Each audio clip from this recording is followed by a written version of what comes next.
صدیق اکبر کی عظمت کے لیے اتنی بات بھی بڑی اہم ہے کہ ہم زمین والے ان کو جانتے ہیں مگر آسمانوں میں بھی ان کا چرچا ہے۔ یہ حدیث پاک جس کو الحدرہ جلد اول صفحہ نمبر 82 یہ کتاب تھی، اس میں یہ حدیث پاک ہے۔ حضرت ابو ہریرہ رضی اللہ عنہ سے روایت ہے کہ ایک مرتبہ جبریل امین حضور صلی اللہ علیہ وسلم کی خدمت میں حاضر تھے کہ صدیق اکبر رضی اللہ تعالی عنہ کا گزر ہوا تو جبریل امین نے عرض کی، یا رسول اللہ،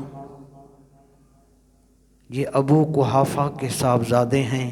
ابو قحافہ صدیق اکبر رضی اللہ عنہ کے والد ماجد کا نام ہے۔ تو نبی کریم علیہ السلام نے فرمایا، تم آسمان میں رہنے والے انہیں پہچانتے ہو؟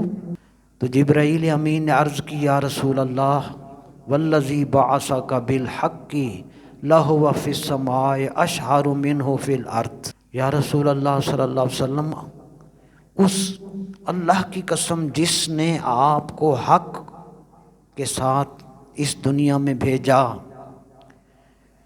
صدیق اکبر رضی اللہ تعالی عنہ کا جو چرچا ہے، جو شہرہ ہے، جو مشہوری، جو عظمت ہے، وہ زمین میں اتنی نہیں ہے جتنا آسمان والوں میں ہے۔